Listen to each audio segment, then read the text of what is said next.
여러분 안녕하십니까. 조르친훈 기사란입니다. 2020년 12월 6일 카라연합TV 방송을 시작하겠습니다. 오늘의 주제는 카라연합TV 본연의 자세로 돌아가서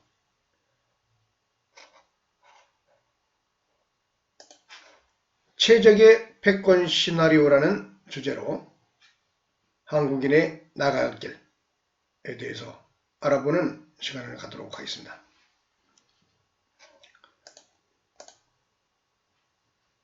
여기 태양계의 행성들이 보이죠. 이 국제정치를 비유하자면 이 태양계를 중심으로 돌아가는 행성들에 비유할 수 있을 것입니다. 오늘날로 보면은 미국이 태양에 해당할 거고요. 그 나머지의 나라들은 이 수금지와 목토천이며 이 행성들에 비유할 수 있을 것입니다. 이러한 관점에서 역사를 바라보고 기술했던 고대의 한 사가가 있었지요. 그 사람이 사마천이 되겠습니다. 사마천은 그가 쓴 역사서 사기를 바로 이 우주의 전체 운행에 빗대서 중화 패권 질서를 설명하는 도구로 사용했습니다. 대단히 청재적인 창조적인 그러한 역사소설 방법이었다고 할 수 있겠습니다. 그것이 이른바 기전체가 되는 것입니다. 오늘은 그런 얘기 하려는 게 아니고 국제정치에서 이 태양이 오늘날 약간 흔들리고 있다. 미국이란 태양이 흔들리고 있고 새로운 태양이 이 질서를 무너뜨리고 이 자리를 차지하려고 하고 있다. 얘기죠. 이런 상황에서 세계의 각 나라들은 특히 중국 주변에 있는 동아시아의 나라들은 앞으로 국제정치적인 살 길의 모색에 지금 고군분투하면서 머리가 아프다. 이렇다 얘기입니다. 그래서 오늘은 먼저 그런 문제의식을 갖고 간단한 동영상을 시청하면서 얘기를 전개할까 합니다. 연세대 강당에서 펼쳐졌던 한명기 교수의 강의를 먼저 시청하고 그 강의로부터 문제의식을 잡아서 다음 얘기를 진행하도록 하겠습니다.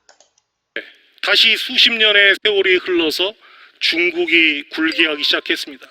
2014년 일본에서 나온 정론, 세이론이라고 하는 잡지의 표지입니다. 아주 예쁜 여자 배우가 모델로 나와 있습니다만 표지의 글씨는 섬뜩해요. 산케이 신문에서 나오는 이 세이론이라는 잡지의 가장 큰 핵심 글자가 뭡니까? 중화 제국주의의 야망을 분쇄하라. 2014년은 국방 재건 원년이다. 자, 일본의 우파 세력은 중국을 중화 제국주의라고 부르면서 견제 의도를 노골적으로 드러내고 있죠. 자, 쭉 수백 년간을 숨가쁘게 달려왔습니다만 지금 한반도 주변에서 일어나고 있는 동아시아의 거대한 격변은 한마디로 얘기하면 중국의 부상으로 말미암은 거죠. 중국은 힘이 커지니까 자신감이 넘치고 그 중국을 견제해야 될 의무감에 넘치는 미국은 조바심이 넘칩니다. 넘버 3로 떨어진 일본은 초조감이 넘쳐요. 이게 오늘날 한반도 주변 동아시아에서 일어나는 변화의 핵심 코드입니다. 그러면 한국은 도대체 뭐가 넘칩니까? 제가 보기엔 헷갈림이 넘쳐요. 이 헷갈림을 넘어서서 우리가 선택의 기로로 내몰리지 않고 자존과 동아시아 평화를 유지하려면 역시 창의적이고 능동적인 외교를 해야죠. 아까 시어도 루즈벨트 설명을 하면서 자, 이 한명기 교수의 강의 내용 핵심이 저는 창의적이고 능동적인 외교를 펼쳐야 된다. 한국인들은 그런데 너무 분열되어 있고 내부가 어수선하다 이거죠. 그래서 오늘은 카라연합TV는 이 창의적이고 능동적인 외교에 대한 미래의 청사진을 제시할 것입니다. 북한, 남한, 그리고 일본까지 포함하는 모든 사람들이 카라연합이라는 새로운 국체를 향해서 의견 일치를 보아야 된다.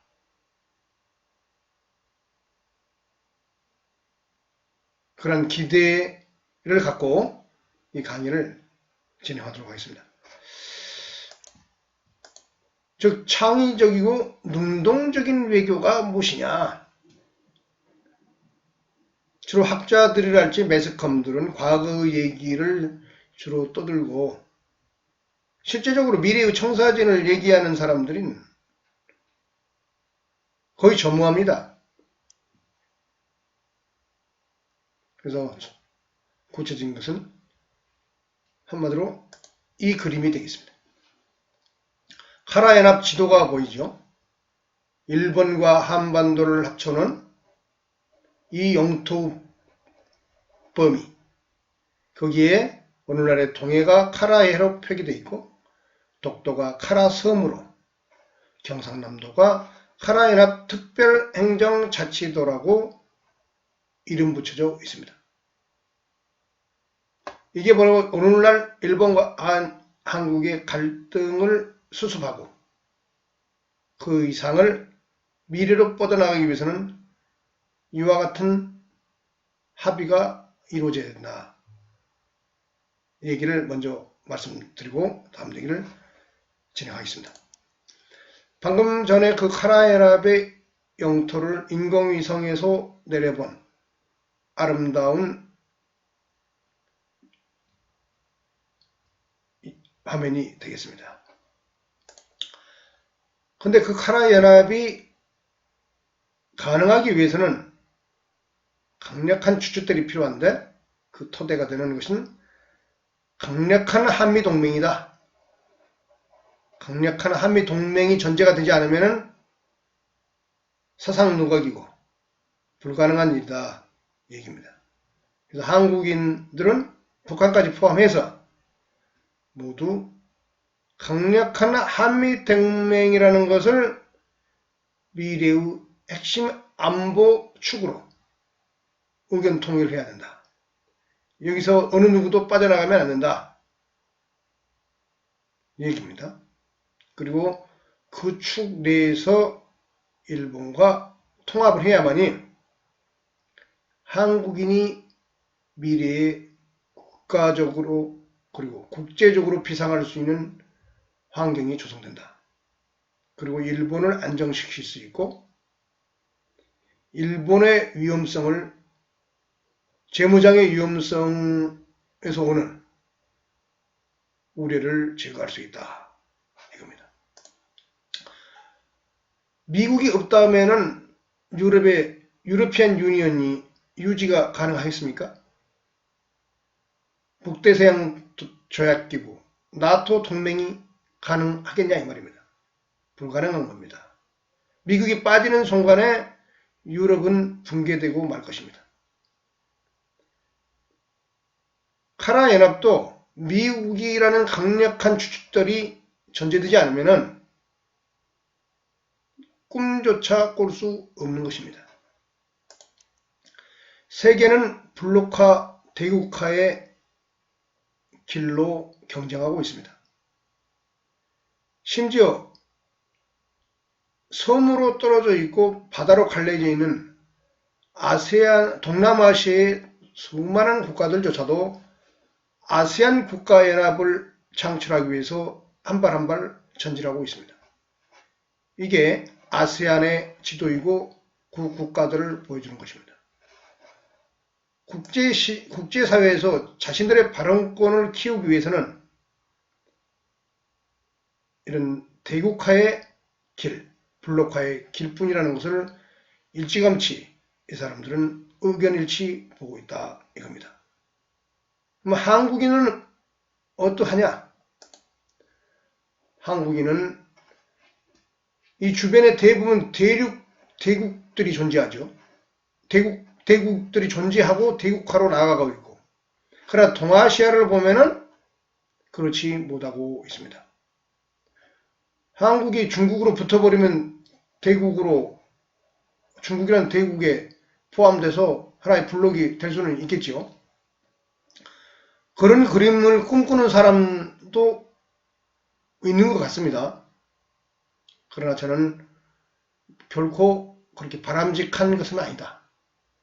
이 태평양 남부에 미국의 패권이 여전히 강력하게 도사리고 있기 때문에 국가 이익에 있어서 전통시대의 중화 패권에만 목을 매야 하는 그런 좁은 사회가 아닙니다. 지금은 글로벌 사회에서 미국이라는 거대한 패권이 좋은 지정학적 위치에서 동서를 아우르고 있기 때문에 전통시대의 중국 패권 내에서의 한반도의 안정, 이런 생각은 매우 속 좁은 것이다.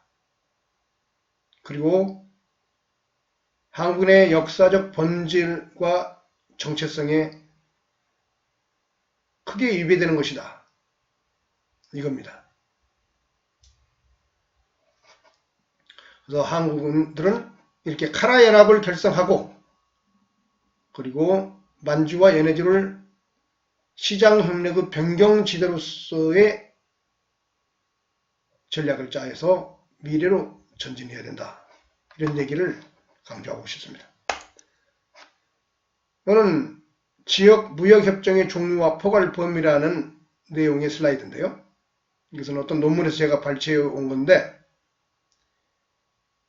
한국과 일본을 아우르는 카라 연합은 이런 나프타랄지 EFTA, 최근에 RCEP이나 또 미국이랄지 일본이 노리고 있는 PPT 같은 자유무역을 의미하는 게 아닙니다.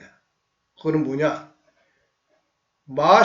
마시트리트 조약 이후 발효되는 EU라는 것이 형성된 완전한 경제통합체, 이것이 바로 카라 연합이 지향하는 장기적인 플랜인 것입니다. 즉, 그 카라 연합은 당연히 역내 관세가 철폐될 것이고, 여기외로는 공동 관세를 부과하며 카라 연합 내에서는 생산 요소의 자유로운 이동이 보장되는 것입니다. 즉, 노동과 서비스, 금융이 자유롭게 이동한다 이겁니다. 역내 공동 경제 정책도 수행합니다. 그래서 카라 연합 특별행정자치도가 경상남도에 만들어지고 그것은 공동 관리된다 이겁니다. 거의 수도가 되겠죠. 따라서 그것은 초국가적 기구이며 심지어 군사 안보 문제에 있어서도 장기적으로는 통합을 목적으로 하는 것입니다. 바로 그런 것이 가능하기 위해서는 미국이라는 강력한 동맹국이 그 중심축에 굳건히 버티고 있어야 된다. 이런 얘기가 되겠습니다. 만약 그러한 것이 가능해지면은 카라 연합이 결성돼서 EU처럼 유러피안 유니언과 같은 그런 체제가 만들어지면은 한국인들은 어떤 혜택을 누릴 수 있느냐? 바로 독립성이 강화된다 이겁니다. 카라 연합 블록을 통한 대국화가 이루어지고 독립성과 자주성이 강화되는 것은 물론 경제적으로 기축통화 카라를 배경으로 국제무대에 데뷔하게 된다. 한국이 원하는 지금 국제통화가 아니지요. 일본 엔화는 국제통화적 성격이 있지만은, 그래서 한국 원화도 국제통화적 성격의 반열에 올려놓기 위해서는 현재의 한반도의 규모 가지고는 안 된다. 보다 시장 규모가 커야만이 국제통화로서의 매력이 발생하는 것이다. 그게 가능해지면 국제 투자가 증가할 것이고 국제 영향력이 증대될 수 있다 이겁니다.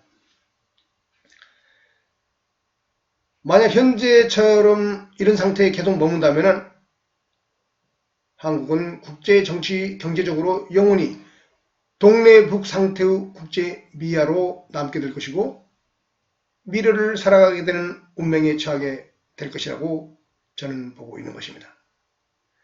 그런 모든 것들의 위험성과 불안을 제거할 유일한 방법은 이 카라 연합이다 이거죠. 카라 연합이 달성이 되면은 미국과 중국의 일정 정도 노라고 말할 수 있는 중간지대의 블록이 국제정책으로 힘을 쓸 수 있는 여지가 존재하게 되는 것입니다. 보다 구체적으로 말하면 중국에 대해서는 카라 연합의 자주권을 항상 한층 강화할 수 있고 미국에 대해서도 중국에 대한 지나친 유혹과 전쟁 가능성으로 갈 수 있는 도박을 자제하라고 경고할 수 있는 것입니다. 왜? 카라 연합 정도 규모가 어느 쪽으로 붙는가에 따라서 국제 패권이 갈리기 때문에 그 정도의 발언권이 발생할 수 있다 이겁니다. 지금 한국 정도의 규모와 국제정책의 힘으로는 국제 패권의 향방의 추에 영향을 미치기 어려운 것입니다. 영원한 작은 종속 변수로서 끝날 수밖에 없다 이겁니다. 독립 변수 정도는 아니더라도 캐스팅 보트에 가까운 영향력을 행사하기 위해서는 한국이 보다 큰 경제 규모와 정치 체제로 나가야 된다. 그래서 카라 연합이 그 길일 수밖에 없다. 이 얘기가 되겠습니다. 그렇게 되면은 그러면서 동시에 카라 연합은 만주와 연해주를 중간지대의 시장협력지대로 추진하고 동북아 공동번영의 미래를 도모할 수 있도록 러시아와 중국과 협력을 또 한편에서 해나가게 되는 것입니다. 그리고 고속철도 기술이 워낙 출중하게 발달된 오늘날에 있어서는 유라시아 횡단 철도라는 것이 장기적으로 계획될 것인데요. 이것은 미국의 중요한 비즈니스가 될 것이라고 저는 보고 있습니다. 현재 아시아는 바로 이와 같은 국제 패권의 전선이 형성돼서 흐르고 있습니다. 이 상태에서 미국이 중국을 포위하는 전략으로 지금 급선회했고 이미 이번 대선이 끝나고 새로운 정부가 들어서면은 기본적인 그 노선은 크게 바뀌지 않고 나아갈 것이라고 어느 정부가 들어서든 중국 포위 전략은 계속 진행될 것이다. 저는 그렇게 보고 있습니다. 그래서 우리가 중국을 마구 홀대하는 방향으로 나갈 것이냐? 그건 전적으로 동의하는 것은 아닙니다. 다만 추이를 관찰하면서 미래는 정확하게 알 수 없기 때문에 추이를 관찰하면서 다음 전략을 차근차근 관리해 나가는 것이 좋다고 보고 있습니다. 바로 이것이 바로 중국이 부상하면서 겪게 되는 동아시아의 분쟁 지역을 나타내고 있는 지도입니다.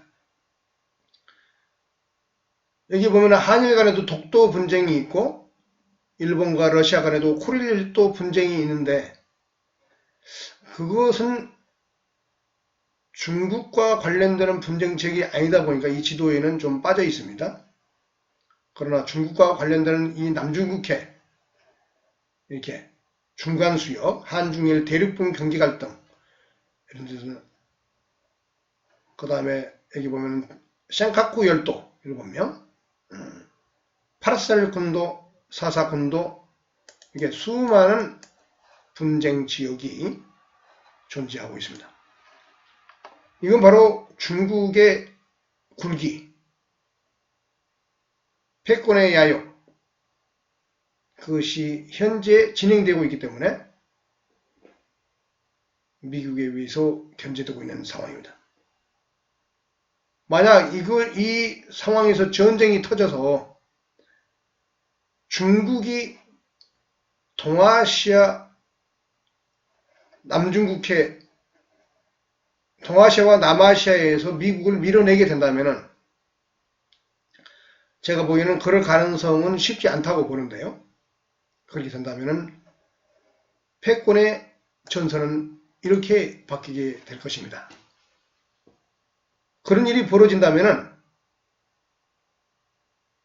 일본이 이 중국 패권에 굴복하지 않으면 한국의 남해안, 대한해협이 해양 패권과 대륙 패권의 전선이 형성될 것이고,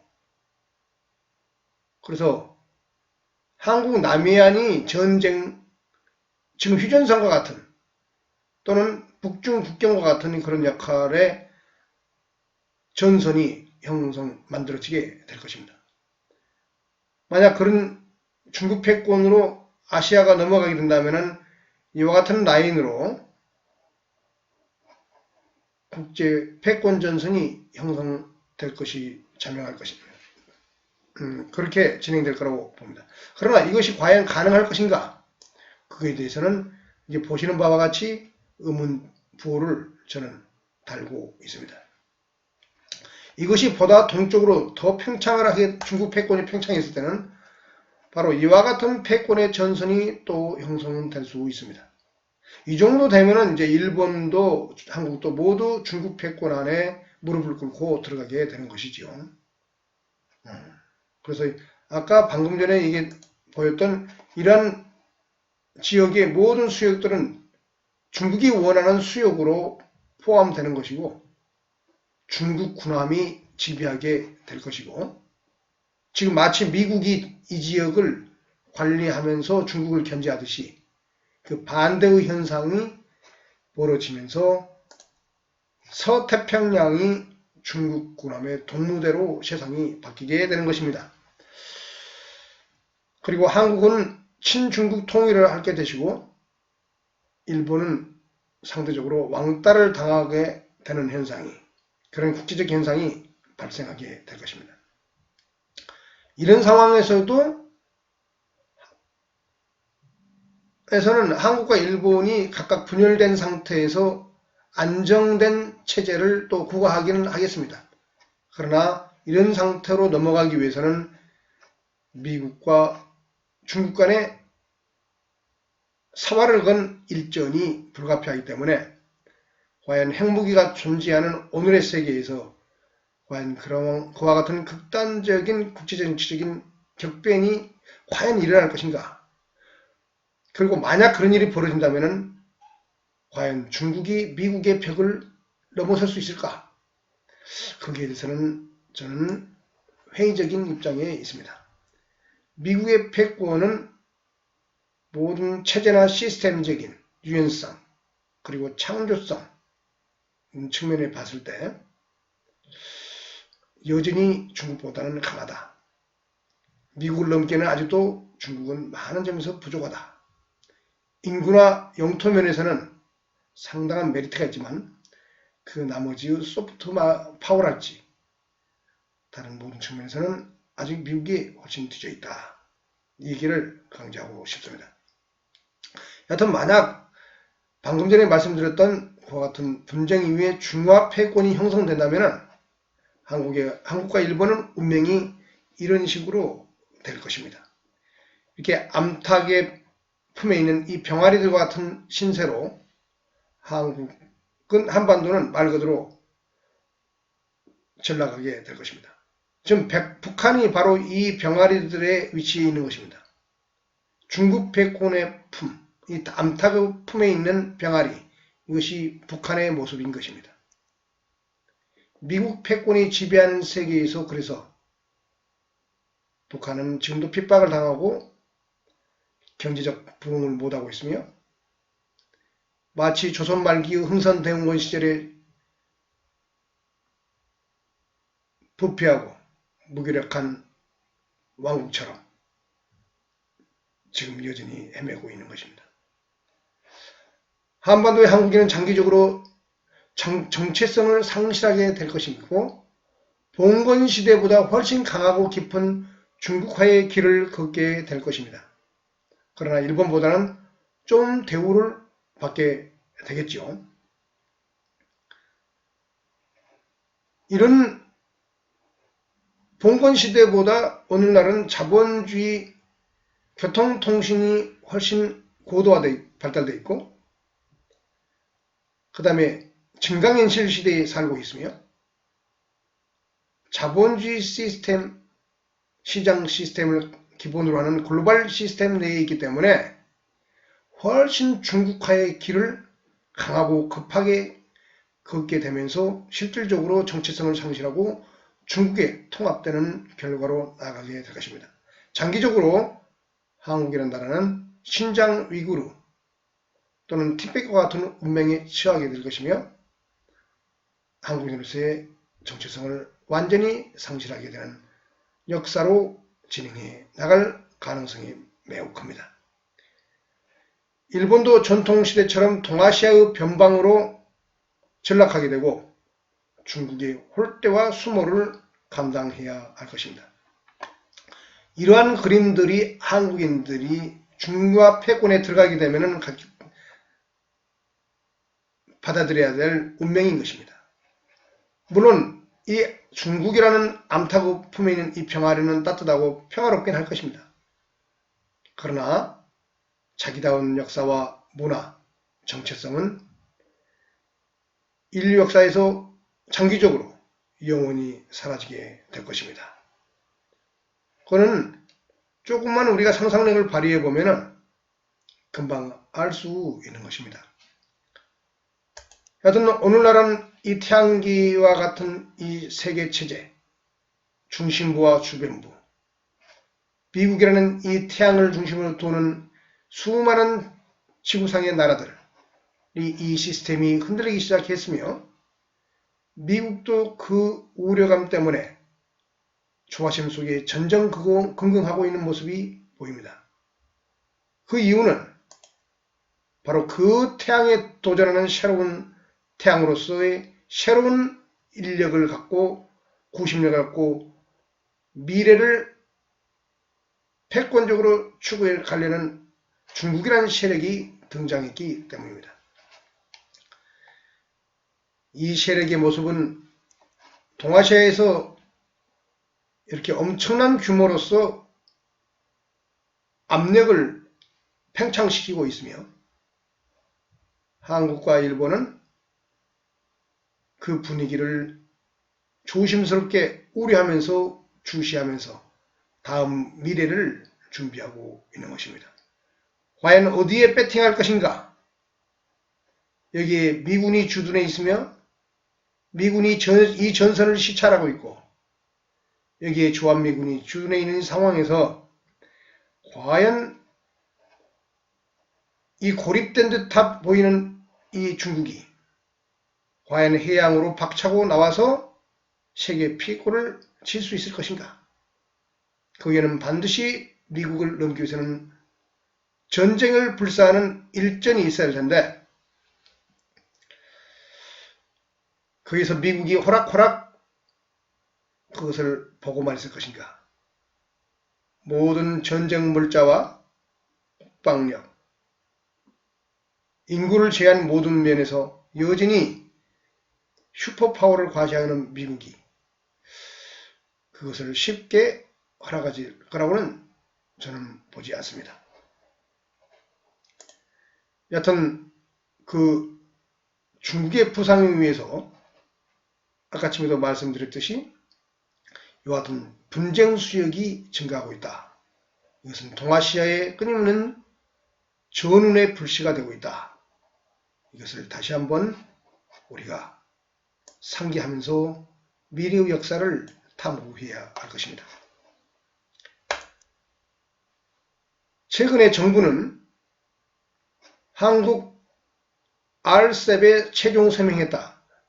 문재인 대통령이 직접 나와서 서명하는 화면이 있었죠. 그 날짜가 2020년 11월 15일. 그 결과 한일 FTA 효과가 간접적으로 발생했다라고 발표했습니다. 근데 아시아 경제에는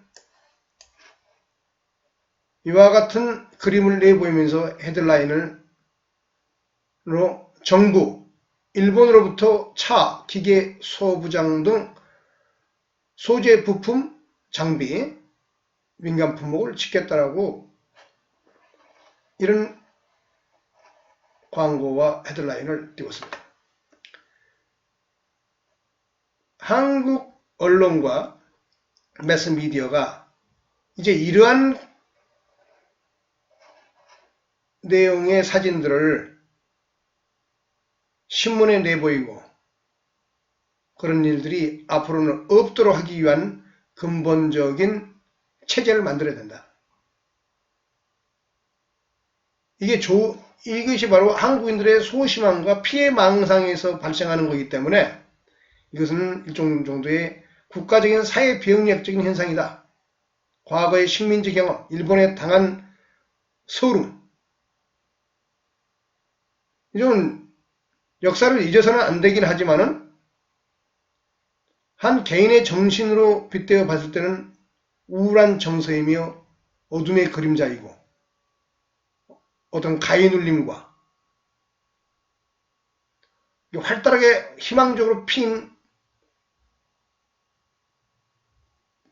건강한 정신이 아니다 이거죠.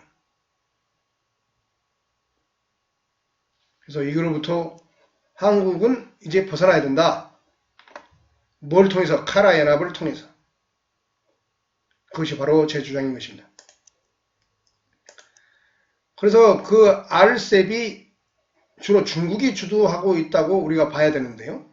정부는 동남아시아, 아시안이 주도해서 이게 서명이 됐다고 그러는데 제가 보기에는 미국이 대선을 치르는 와중에 어수선한 상황을 틈타서 동시에 TPP를 트럼프 대통령이 몇 해 전에 탈퇴를 해버렸기 때문에 자유무역의 확대라는 그 명분을 갖고 동남아가 주도하는 듯 하면서 중국의 이 정도의 전략적인 음모에 의해서 이것이 서명됐다 저는 보고 있어요. 그리고 재미있는 것은 여기에 오스트레일리아, 뉴질랜드, 베트남, 재팬, 일본이 이게 포함되어 있다는 겁니다. TPP는 아직은 진행되다가 미국이 탈퇴하면서 멈춰섰는데 일본이 주도하고 있죠.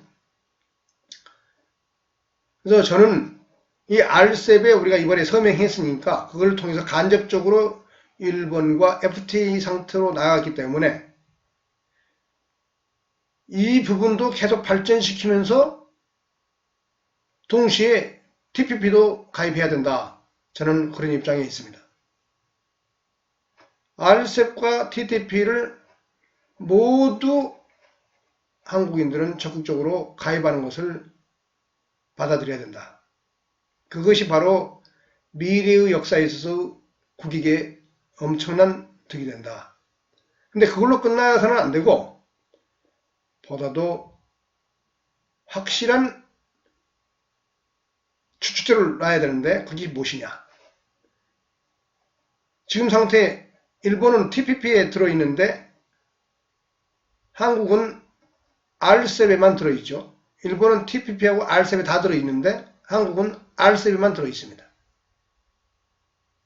그러지 말고 일본처럼 두 개 다 들면서 동시에 한일 FTA 수준을 더 높여서 아까 말씀드렸던 카라 연합 단계를 향해 전진하는 마스터 플랜을 마련해야 된다. 이것입니다.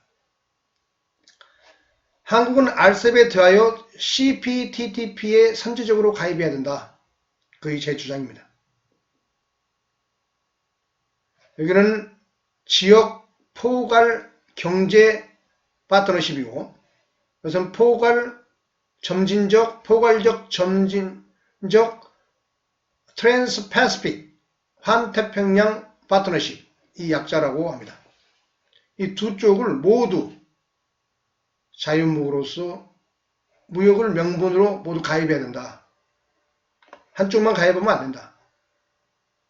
저는 지금 정부가 진보 정부이기 때문에 과거에 이 TPP에 소극적이었는데, 지금 생각을 바꿔서 TPP에 적극 가입할 것을 주문하고 싶습니다. 위 그림에 대하여 방금 전에 말씀드렸듯이 카라연합 경제권의 창출로 나아가야 된다. 이 그림 안에 한국과 일본을 아우르는 유러피안 유니언, EU와 가까운 형태의 경제 통합 블록뿐만 아니라 정치 통합 시스템을 장기적으로 만들어내야 된다. 아세안 연합도 그런 꿈을 꾸는데 그보다 훨씬 잘 나가는 선진국인 한국과 일본이 미래의 거대한 그런 플랜을 만들지 않는다면 역사의 순리에 역행하는 것입니다. 따로따로 분열된 상태에서는 특히 한국에 희망이 없어요. 일본은 그 자체로서 인구 1억 2천의 대국입니다. 그러나 한국은 그렇지가 않죠. 분단되어 있기도 하지만은 통일이 돼도 경제 규모가 상대적으로 너무 작아요. 그래서 이것을 합쳐서 크게 키워야 된다. 중구로 붙어서 크게 키우게 되면은 그건 아니올시다죠. 왜? 미국이 그걸 봐줄 수가 없죠. 그리고 미국이 만들어낸 세계의 떡을 나눠 먹을 수가 없어요. 중국에 붙어버리면. 그리고 일본과는 영원히 척을 지게 되고 한국의 남해안이 패권의 전선이 되면서 이 불안은 영원히 지구가 멸망할 때까지 진행되는 것입니다. 그리고 한국인은 자기 정체성을 완전히 상실하고 장기적으로 중국인이 될 것이다. 한국인은 그 길을 가서는 안 된다. 한국인은 자기 정체성을 확실히 하면서 발언권을 과시하고 그러면서 미국이 만들어낸 블록 내의 떡과 중국이 주도하는 블록 내의 이 떡을 동시에 다 먹을 수 있는 최고의 방법은 이 두 블록을 모두 존중하면서 자체적으로 일본과 협력해서 카라 연합 경제권과 정치 통합을 장기적으로 만들어내야 된다. 그렇게 했을 때 중국과 미국에 대해서 발언권이 높아질 수 있다. 그것이 한국이 나아갈 미래의 방향이다. 이렇게 감히 말씀드리고 있는 것입니다.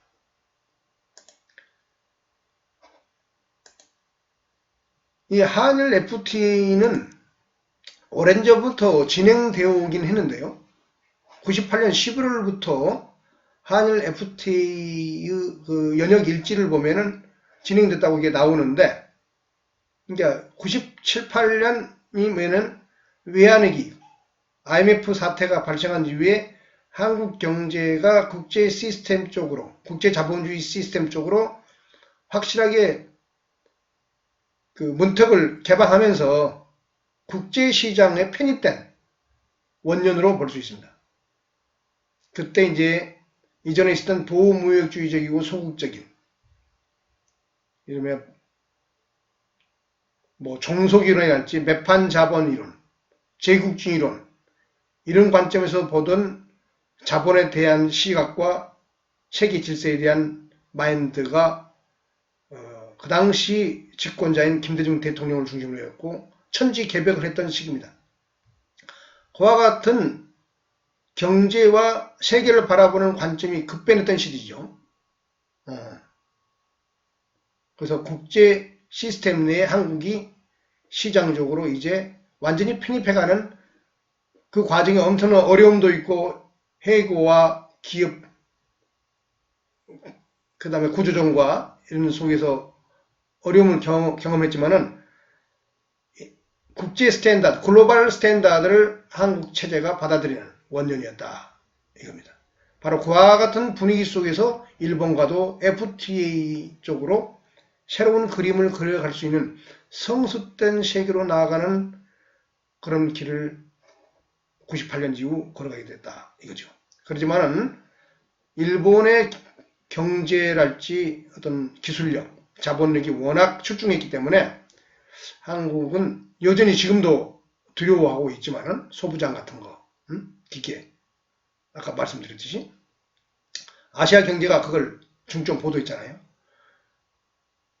그러지만은 이제 그걸 일정 정도 덮고도 미래로 문호를 더 개방해서 하나로 묶어 놓더라도 과거의 구한말 일본에 먹혀 갔을 정도의 그 피폐한 시장은 아니다, 한국이.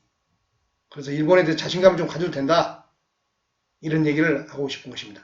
그래서 한 단계 도약하기 위해서는 일본과 FTA를 적극 추진해서 경제도 체질 개선하고 국제 자본의 적극적인 투자를 더욱더 유인할 수 있는 인센티브를 주는 시스템으로 바꿔가면서 일본을 포용하고 새로운 미래의 마스터 플랜을 만들어 나가야 된다.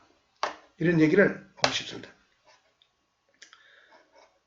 그래서 RCEP 체결 시 일본과 최초 FTA를 체결하는 게 되는 측면이 있다라고 정부가 발표했습니다. 간접적으로나마 RCEP을 통해서 일본과 FTA를 체결해 나가는 것에 대해서 저는 대단히 기쁘게 생각합니다.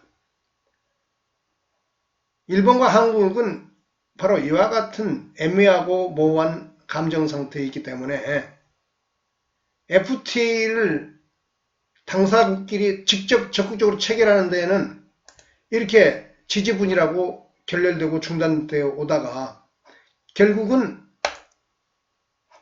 외부적인 큰 흐름 속에서 정치적인 명분을 찾아서 FTA를 체결했다. 이 얘기입니다. 직접 FTA를 체결하려고 협상하고 돌파구를 마련하려면 국민들이 반발이 심해요. 한국인들이. 그래서 명분을 갖기가 어렵죠. 일본과 FTA 체결하고 경제를 묶어나가는 데서. 그래서 RCEP이라는 거대한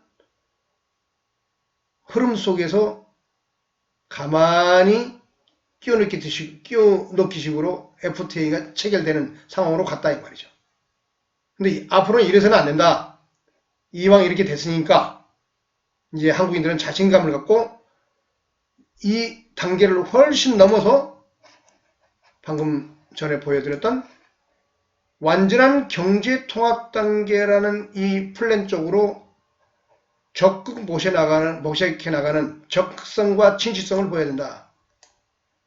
그것이 한국인이 살 미래의 청사진이다. 이 얘기입니다. 그러면 아시아 경제에서 보여줬던 바로 이 한국인의 이런 소심함과 일본에 대한 부정적인 이런 마인드는 어디로부터 연유하는가? 저는 거기에 대해서 고민을 많이 해보았습니다. 저는 그것을 어디서 찾느냐? 바로 여기에서 찾고 있습니다. 제목을 일본에 대한 소심함과 두려움의 뿌리라고 붙였는데요. 여기에 고구려 고분백과의 씨름이 나오고요. 고구려 무사가 봅니다. 이 고구려 고분백과의 씨름이 오늘날 일본인들이 하고 있는 스모의 원형입니다. 그 자체입니다. 저는 똑같이 보고 있는데요. 한국인들은 오늘날 하는 우리 씨름이 이거라고 생각하고 가르치는데 그건 거짓말입니다. 하는 스타일을 잘 보세요. 복장. 일본 스무지. 이게 어떻게 한국인들이 오늘날 하는 씨름입니까? 스모입니다, 이거는. 부여문화 계통 사람들이 하던 스모예요. 씨름이에요. 고구려인 백제인들이 했다, 이 말이에요. 그리고 그 문화가 고대의 동아시아를 주도하면서 일본까지 흘러가서 일본인들이 많이 건너가서 한국에서 많은 사람들이 건너가고 그 지배층들이 일본을 건설했기 때문에 자기의 문화를 그대로 가져가서 일본에서 하고 있는 거예요. 부여인들이 하던 씨름을 고구려, 백제, 일본까지 하고 있는 거다 이거예요. 그러면 한국의 씨름은 뭐냐? 신라인들이 하던 씨름일 가능성이 있는데 저는 이거는 고려에서 조선 쪽으로 넘어오는 과정 속에서 변질된 씨름이다. 저는 그렇게 보고 있습니다. 그래서 저는 이 씨름을 회복해야 된다. 이 씨름 속에 상무의 정신이 있다. 저는 그렇게 보고 있고요. 그리고 개방적 상업 정신을 상당히 그러니까 한국인들은 특히 고려 시대에서 조선 시대로 교체돼 가지고 조선의 문치와 성리학적 질서가 열리면서 장기적으로 500년 동안에 걸쳐서 조선시대 500년 동안에 상무정신이 상실되고 개방적 상업정신이 상실된 겁니다. 그걸 뭘로 금방 설명할 수 있냐? 이겁니다. 4세기 백제 융성기 지대인데요. 근초공황 시절에 여기까지 이렇게 아우르는 백제 융성기가 있었죠. 가야도 그 안에 패권 안에 백제 패권 안에 들어 있었습니다. 그런데 이 배경 속에서 여기만 있는 게 아니라 백제의 세력이 중국 동부 해안의 곳곳에 거점을 마련했고 심지어 동남아, 일본 열도는 당연한 거죠. 이게 뭐냐면은 조선시대 같으면은 상상할 수 없는 일들을 하고 있는 겁니다, 지금. 조선시대에 이렇게 살았습니까? 일본 사람들이 여기 와갖고 삼포, 개항이었고 일본 사람들이 와서 여기 한반도 근처에서 바닷가에서 장사하고 교역하고 그러면서 일본 사람들이 거꾸로 와서 무역을 했죠. 한국 500년, 조선 500년사를 보세요. 한국 사람들이 일본에 가갖고 장사하는 기록이 나오냐 이 말이에요. 무역, 일본에 무역항을 열라고 요구하고 그런 게 안 나오잖아요. 근데 그로부터 그보다 약 6, 700년 앞선, 1000년 가까운 앞선 시대, 백제 시대에는 이렇게 가서 거점을 마련하고 백제인들이 장사하고 살았다 이 말입니다. 뭡니까? 황해권을 배경으로 하는 무역로를 장악했다 이거예요. 그래서 근초공황 시절에 백제가 융성하게 되는 겁니다. 가야도 거기에 편성해서 철을 수출하고 막 그랬죠. 고대는 이 분권적 난리부 춘추전국 시대와 같은 그런 시대이기 때문에 무역이 굉장히 서로 필요했기 때문에 안정된 체제는 아니니까 이 상업이 굉장히 발달했어요. 백길이. 조선시대하고 다른 겁니다. 상업을 천시할 일도 없고 그리고 아직 중앙집권이 통합국가가 아니기 때문에 지역마다 경쟁이 심해요. 그러니까 무사들이 무예를 연마하는 그런 것들이 몰두하죠. 그래서 다양한 무술이 발달하게 되죠. 그런 것도 일본에 다 가서 있는 겁니다. 일본 유도, 가라데, 스모 이런 것들이 모두 뭐냐면 고대 한국인들이 하던 게 일본 가서 현재 유대고 있는 거예요. 우리는 조선시대 500년 동안을 지나면서 그런 것들이 많이 사그러졌는데 현대 와서 그 택견을 원형을 찾는다 해가지고 태권도를 만드는 거죠. 즉 구한말 이후 한일합병 이후 일제식민지 과정에서 일본에 대한 자존심을 세우려고 이른바 잊혀졌던 과거의 수많은 문화들을 발굴해갖고 확립을 한 거예요. 그게 씨름이고 오늘 하는 씨름이고 태권도고 그런 겁니다. 그게 왜 그런 일이 벌어지냐? 조선은 500년 동안에 상무정신이 죽어버리고 타락한 거예요. 논쟁만 많고 변명만 잘하는 말 많은 선비들만 존재했다 이 말이에요. 성리학자들. 사상의 다양성은 없고 분권에 돼 있고 경쟁하다 보면은 그리고 장사를 하게 되면은 개방적 사고와 사람에 대한 기술이 늡니다. 협상력 이런 것들이. 근데 일본은 그 역사를 그대로 가지고 메이지 유신 전까지 하고 살았고 조선은 단일체제로서 전제군주제를 했죠. 분권체제가 아니다 이거예요. 그러니까 체제가 좋게 말해서 안정되니까 뜬구름 잡는 얘기 갖고 관념적으로 탁상공론 농정만 하는 겁니다. 그것이 성리학의 이기이원론 가지고 논쟁하는 예속 논쟁이랄지 현실 감각 없는 그런 인간들이 갈수록 만들어졌다 이 말이에요. 조선 후기로 오면서. 백제 얘기다가 얘기가 좀 길어지는데요. 여하튼 백제가 이렇게 상업국가였고 동아시아 무역을 장악했기 때문에 바로 그 증표가 중국의 사서에 다 나온 걸 어떤 STB 상생방송 종교방송인데 저는 이 종교하고 아무 관계 없습니다. 나온 내용들을 모아가지고 나름대로 역사관을 만들어서 백제의 22담로에 대한 얘기를 이렇게 지도를 이렇게 표시해 놓은 거예요. 실제 이런 일이 벌어진 겁니다. 고대에. 백제가 이렇게 해상무역의 루트를 장악하고 엄청난 부를 축적하면서 융성기를 맞았다 이거예요. 그 탐나라는 제주도를 과거에는 그 조선 고려 때까지는 제주도라는 지명은 조선 태종 이후에 태종이 만들어 놓은 거고요. 그전에는 왕이 있어가지고 거기를 탐나국이라 했어요. 그 탐나도 이 담노의 또 다른 말 표현이다. 그것이 바로 학자들의 얘기입니다. 그와 같은 담노가 백제가 개척한 수많은 담노들이 이렇게 존재했다 이거예요. 한국의 고대인들은 이렇게 살았다 이 말이에요. 상업을 천시하면서 사는 게 아니고 상공업을 중시하면서 부를 축적하고 무역을 통해서 시야를 넓히고 개방적이고 진취적이고 능동적이었다 이 얘기입니다. 바로 그러한 사람들이 만들어 놓은 나라가 일본인 것입니다. 오늘날의 일본. 그래서 그러면서 분권적으로 살면서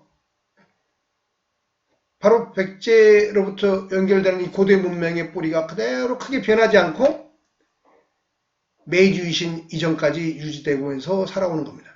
그래서 이 사람들은 환경 변화에 굉장히 민감하고 적극적으로 대처하는 그런 성향이 있었지요. 조선 500년 동안에 특히 조선 후기의 역사하고 일본의 그 당시의 역사는 대단히 대비가 되는 것입니다.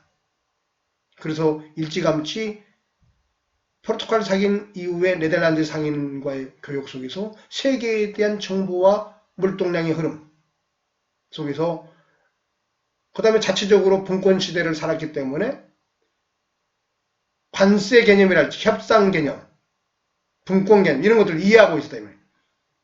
그래서 서세동정부 시대에 유럽이 치고 들어왔을 때 세계 체제를 세력균형의 관점에서 이해하고 전략적으로 대처하는 데 있어서의 오차가 없이 잘 대처함으로써 근대화에 성공하고 동아시아 패권을 쥐게 되는 국가적 비상을 할 수 있었다. 일본은. 근데 조선은 그러지 못했죠. 고려 때까지 한국인은 그러지 않았습니다. 예를 들면 병난도 학교 다닐 때 국사 시간에 배웁니다. 고려가 무역국가였고 그 다음에 원나라가 조선 고려 말에 보면은 세계 패권을 쥐고 있는 무역을 장려했던 나라이기 때문에 그런 분위기 속에서 고려는 더더욱 상업국가였죠. 예성강의 병난도 하면은 국사 시간에 시험으로 잘 나오잖아요. 심지어 거기에 회국인들이 와요. 이슬람 사람들. 이슬람을 회국이라고 했죠. 그런 사람들이 와서 무역하고 그러기 때문에 서남아시아에서 와서 이러한 시스템 속에 살았기 때문에 고려시대에는 은병 그 다음에 교자 이런 어음도 돌아다녔습니다. 화폐가 통용된 거예요. 그러나 조선시대에는 성리학적인 중국의 주나라 봉건제도와 정전제라는 이상향을 마음에 품은 성리학자들이 모든 시스템을 비시장적으로 개혁하고 농업만을 중시하다 보니까는 갈수록 정체됐죠, 사회가. 그걸 타개하려고 세종대왕이 그 조선통보라는 것을 유통하려고 했지만은 결국은 그분이 만드는 시스템이 너무 경직되어 있었기 때문에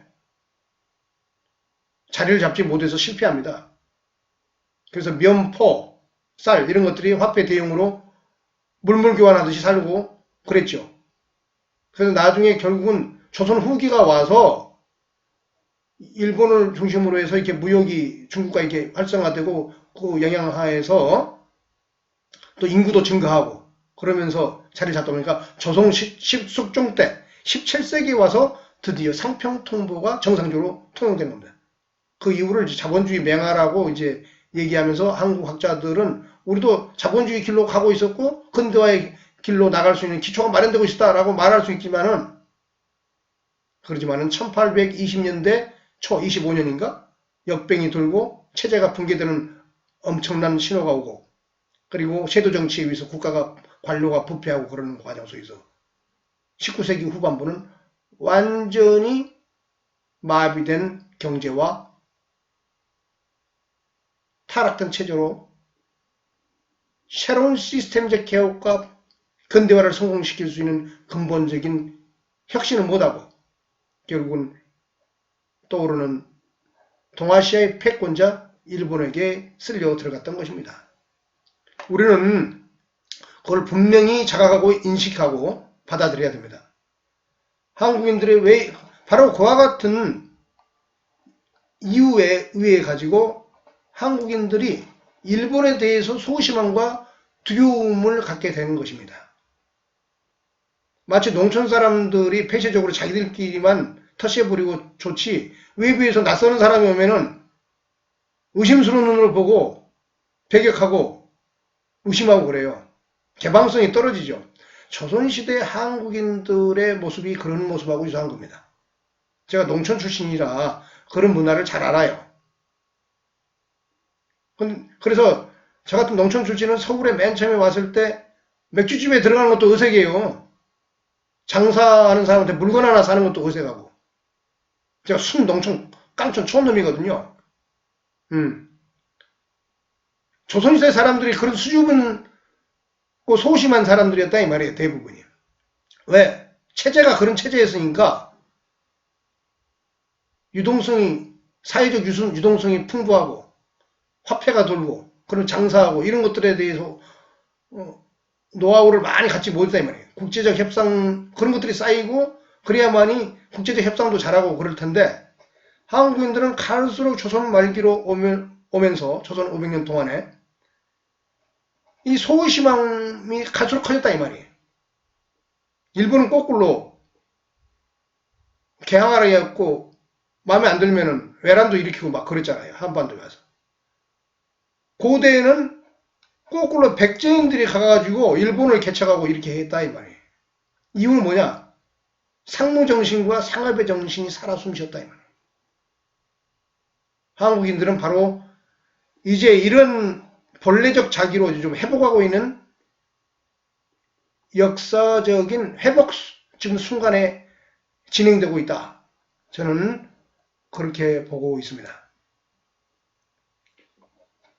그럼 그런 배경, 그렇게 이 담로를 설치해서 이렇게 힘이 커지고 그런 근본적인 환경은 무엇이었느냐? 그것은 바로 이것입니다. 중국이 한나라가 끝나고 우리가 아는 삼국시대, 조조, 관우, 장비 나오는 그 삼국시대의 배경이 되는 위초고가 보이죠. 이 분열시대. 한나라가 끝나고 위초고로 분열하고 이것이 위에서 통일되고 그러면서 역사가 진행되면서 진으로 바뀌고 그 진나라가 동쪽으로 도망오고 북쪽에서 북방 유목민들이 쳐들어오고 이 시기가 펼쳐지면서 이 분열과 전쟁의 시대가 연속되죠. 그게 바로 위진남북조 시대입니다. 바로 그 위진남북조 시대의 중국의 분열을 배경으로 이 전체적인 체제가 황제권을 갖고 주변 세력을 억압하지 못했기 때문에 백제가 또는 고구려가 힘을 쓰면서 특히 백제가 초기에 이 무역루트를 착각하면서 엄청난 부를 쓸어 담았다 이 얘기입니다. 그리고 일본까지 개척에 들어가서 바로 그 결과 일본 고대 국가의 기틀을 완성해준 사람들이 바로 한국인들이었다. 우리는 그것을 분명히 이렇게 진취적이고 강인하고 활달한 한국인들이었다 이 말이에요. 이게 뭐냐? 상무정신과 상인정신이 살아있었기 때문이다. 한국인들은 이런 진취성을 적극적으로 회복해야 된다 이겁니다. 그래서 일본 말에는 이런 말이 있어요. 고다라나이, 소레와 고레다라나이. 그것은 백제가 아니야. 백제가 어떤 물건이 시원찮으면은 하는 말이 일본 사람들은 고다라나이라고 합니다. 고다라는 백제를 일본식으로 말하면 쿠다라라고 부릅니다.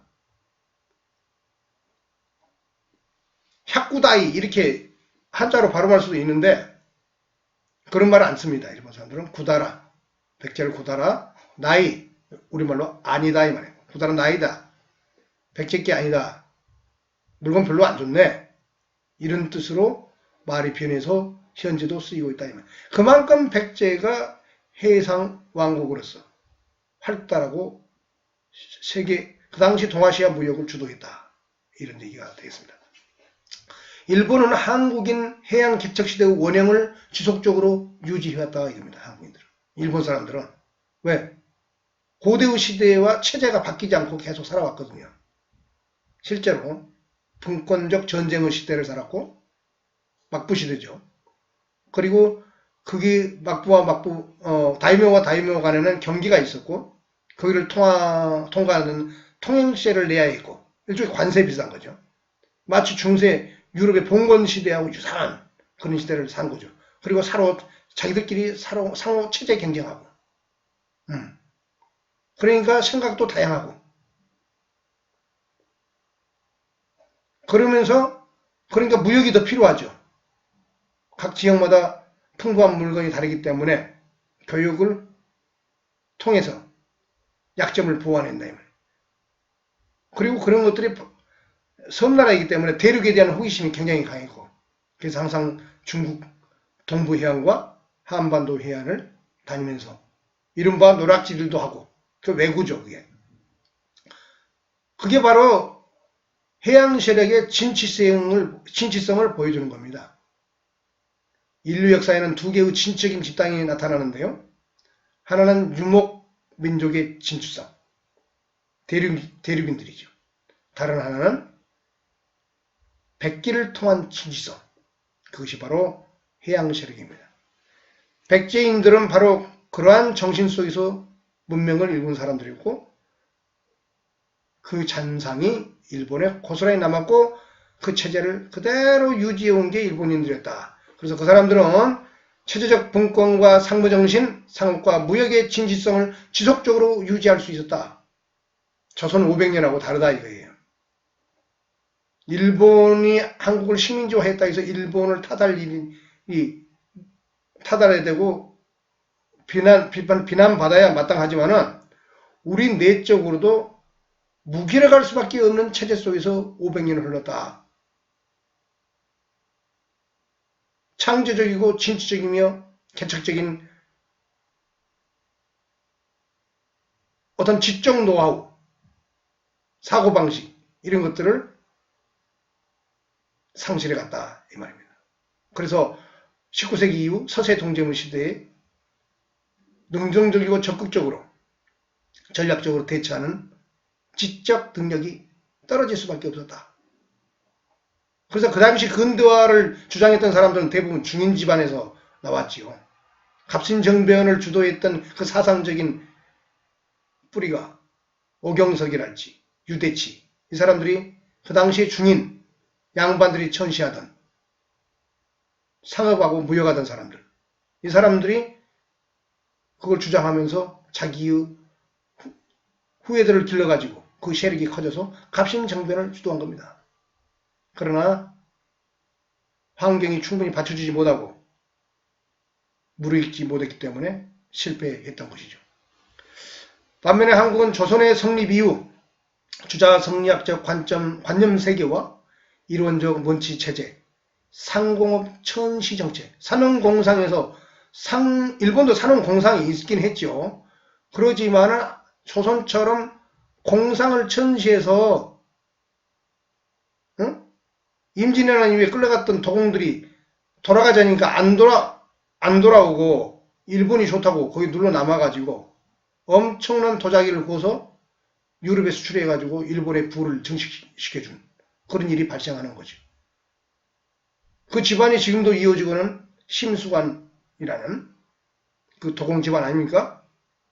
왜 그런 일이 벌어집니까? 그냥 전쟁에 그냥 끌려가서 억지로 해서 조선이 대우를 안 해줬던 거죠. 상공인들을. 그런 것들이 전반적으로 조선 후기 말로 오면서 심하게 만연하게 되는 겁니다. 양반이라는 지배 엘리트는 병역의 의무도 지지 않으면서도 거드름만 피우고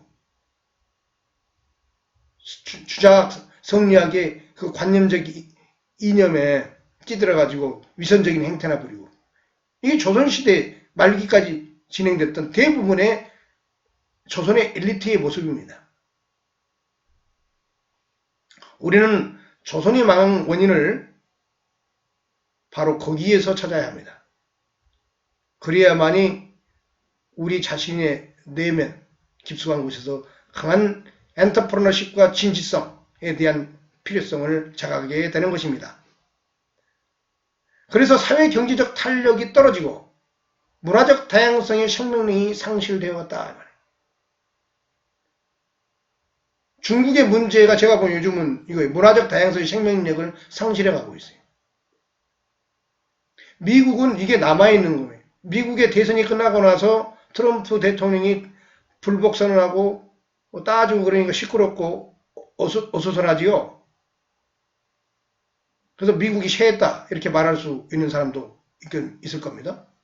저 정신 사나워서 저 무기력한 체제라고 보는 사람이 있어요. 무질서 속에 질서가 있는 게, 자유로움 속에 질서가 있는 게 미국입니다. 그리고 그런 약점들이 노출되면은 사회적 자정 능력이 있어가지고 법 개정, 이번 대선 끝나고 나면 아마 선거법 보완 수정할 겁니다. 아마 제가 보기에는 그래요. 만약 그거 안 되면 미국은 희망이 없는 나라가 되는 거예요. 왜? 선거가 불신에 휩싸여가지고 선거할 때마다 저런 일이 벌어지면 그 체제가 완전히 유지가 되겠습니까?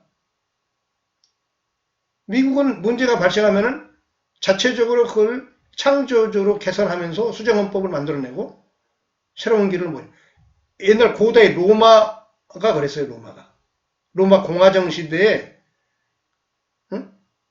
그 독재를 방지하기 위해서 집정관이 1년 이상인가? 1년 정도밖에 못했어요. 집정관이 맨날 바뀌어요. 전쟁 때를 제외하고는 전쟁 때는 독재관의 자격이 주어지지만은 그 외에는 집정관이 그렇게 임기가 길지 않았습니다. 로마 공화정 시대에. 그렇지만은 그 힘으로 체제가 건강해져가지고 결국은 로마 제국까지 이르게 되는 겁니다. 전쟁에서 승리하고. 어수선하고 시끄러웠지만은 결국은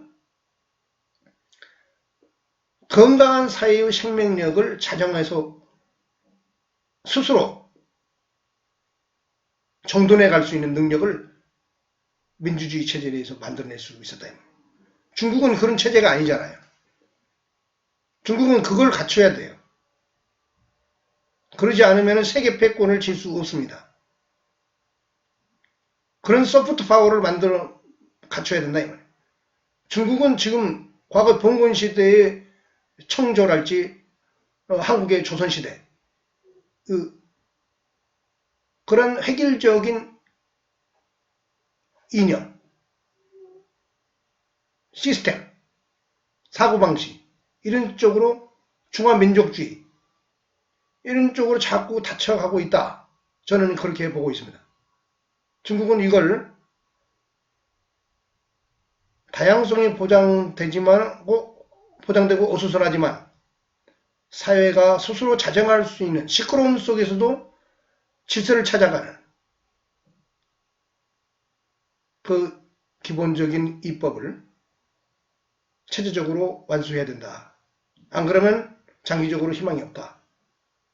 저는 그렇게 보고 있습니다. 이것이 조선의 폐망의 본질이라고 자각해야 된다. 방금 전에 얘기했던 오늘날 한국인은 바로 그것을 다시 회복해가는 과정에 있다. 한국에는 조선시대를 이상적 모델로 보면 안 됩니다. 오히려 고려, 그 다음에 삼국시대의 좀 어수선하고 전쟁이 많았지만은 그런 혼란 속에서도 항상 명민했던 사람들을 이상적 모델로 삼아야 됩니다.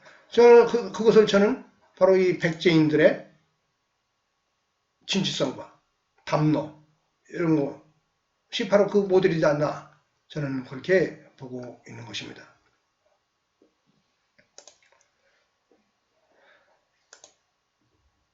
그러니까 이게 아시안 국제협상력과 입지 강화를 목적으로 아시안이 단결하고 새로운 세계를 개척하기 위해서 아시안조차도 이런 노력을 하고 있는데 동아시아의 부국이며 선진국을 자처하는 한국이 이런 일을 모셔가지 않는다면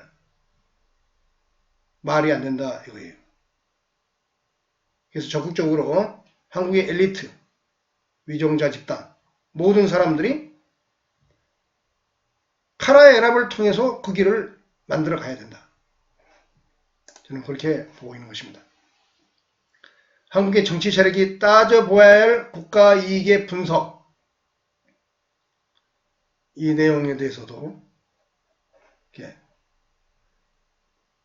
말씀드려야 하는데 시간이 1시 11분간이나 흘러가지고 얘기가 좀 여튼 그 카라 연합을 만들기 위해서는 그 예전에 유튜브에 방송을 했는데 이 아사달 씨름 대회를 통해 가지고 한국과 일본이 함께 문화를 호흡해야 돼요. 여기 제가 만들어낸 아사달 씨름 대회의 그 씨름 장사의 모습인데 이게 일본 수무의 마와시에 이 삿발을 채우는 이런 상태에서 이렇게 일본 수무를 우리가 거꾸로 이제 수용을 할 필요가 있습니다. 그렇게 해서 일본과 함께 똑같이 일본 시스템과 좀 우수하니까 재미도 있고 개방적이고 유연하고 그렇기 때문에 이게 한국 곰군 호랑이군으로 양대 진영을 분리해서 아사달 씨름 대회를 일본과 교류하면서 실시해야 된다. 이런 얘기를 예전에 아사달 씨름 대회와 관련된 유튜브에서 모두 방송해 드렸습니다. 그래서 한국의 외교 딜레마가 바로 이제 이게 대륙 패권과 해양 패권 사이에 이렇게 분열돼 가지고 그러고 있는데 핵심은 한국의 좌측 진영 북한이 이 카라연합 TV가 방송하는 이 사고 체계로 거듭나 가지고 결국은 이렇게 카라연합 단계로 질적 전환을 해야 된다. 이 변증법 좋아하죠. 좌파들은 변증법 얘기만 들으면 저도 과거에 그랬습니다. 왜? 신선했거든요. 여전히 그 많은 면이 맞는 면도 있습니다. 유물 변증법이 절대적인 건 아니지만 사회과학적으로 수용할 가치는 많이 있습니다. 그래서 이게 변증법적 질적 전환을 특히 이쪽 그룹들이 많이 해야 된다. 그래서 카라연합을 만들어야 된다. 그러면 카라연합이 결성되면서 이러한 영역이 형성된다. 이런 얘기고요. 아까쯤에 얘기했으니까 이건 넘어가겠습니다. 하여튼 카라연합이 형성되면은 미국과 중국에 노할 수도 있는 입장이 강화되고 독립성이 강화되고 국제 정치 패권 속에서의 균형추로서의 발언권과 입지가 커진다. 한국 혼자 가지고는 안 된다. 통일돼가지고도 부족하다. 그래서 일본과 반드시 한반도가 하나로 묶여서 미국이 만들어 받쳐주는 그 패권의 버팀목 토대 위에 유러피안 유니언처럼 카라연합을 만들어야 된다. 그래서 이런 과정을 이런 구조 모형 속에서 카라연합을 구축해야 된다. 시카라스 정신에 한국인들이 시카라스 정신에 입각해서 아사달 씨름대 하면서 일본 오스모다이카이와 교류하고 카라연합 단일 통화 구축을 하고 그 다음에 이게 어문협 정도 체결하고 문화 교류 그래서 각자의 헌법에서 카라연합 헌법을 유럽 헌법 마냥 창출해 나가야 한다. 그렇게 하면 이러한 나라가 만들어진다 얘기입니다. 마지막으로 결론적으로 말하면은 아까 전에 말했던 창의적이고 능동적인 외교정책은 한마디로 이것이다 이거예요. 전략적 유연함과 동시에 부여 문화주의라는 확고한 정체성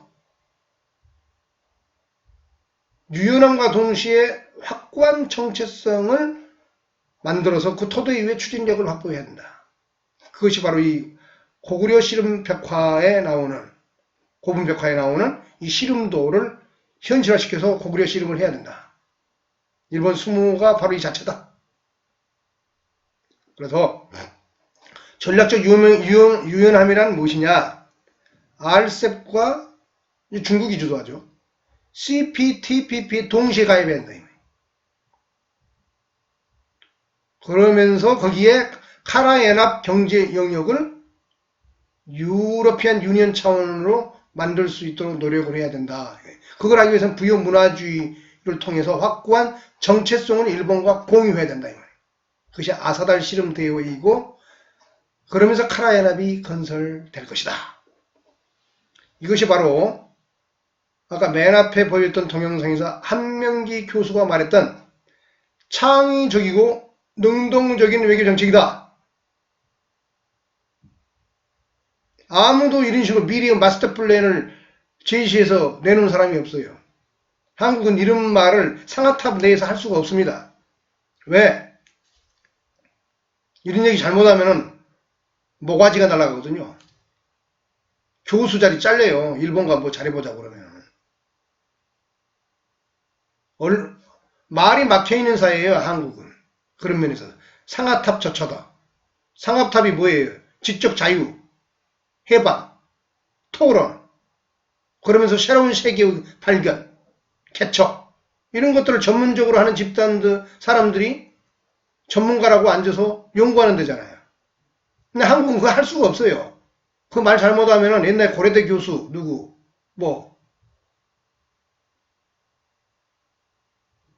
총장이 쫓아낼 수밖에 없는 그런 상황으로 사회적으로 여론이 들끓기 때문에 이런 얘기를 아무도 할 수 없다 이 말이에요. 저는 장사해 먹고 사는 사람인데 그래서 제가 자유롭게 이 얘기도 할 수 있죠. 그래서 상인의 자유라는 것이 바로 이런 것을 말하는 겁니다.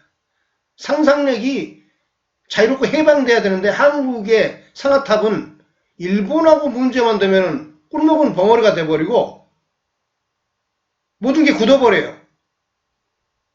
말 잘못하면 뭐가지? 정치인도 마찬가지 매장돼버려. 한국인들은 전반적으로 지적 다양성이 해방돼야 됩니다. 국제정치적 이 관점도. 그래서 카라연합 TV는 한마디로 카라연합을 만들자. 그래서 국제적 발언권을 높이고 경제 능력도 활달하게 피자. 한국이 이제 그럴 만한 능력의 단계에 왔어요, 이제. 응? 어디 있는데 제가 지금 못 찾았는데요. 과거의 한국이 아니거든요, 이제. 오히려 일본보다도 어떤 스피드랄지, 인터넷, 훨씬 경제적 활력, 이거 높습니다. 옛날의 일본이 아니에요, 요즘은. 그래서 일본에 대해서 자신감을 갖고 과감하게 개방하면서 줄 건 주고 받을 건 받고 그러면서 새로운 사회 정치적인 구조조정을 통해서 미래의 청사진, 마스터 플랜을 구축해 가야 된다. 이것이 창의적이고 능동적인 외교 정책의 출발이 돼야 된다. 이것을 오늘 한국인들에게 제가 감히 이 유튜브 채널을 통해서 역설하고 있는 것입니다.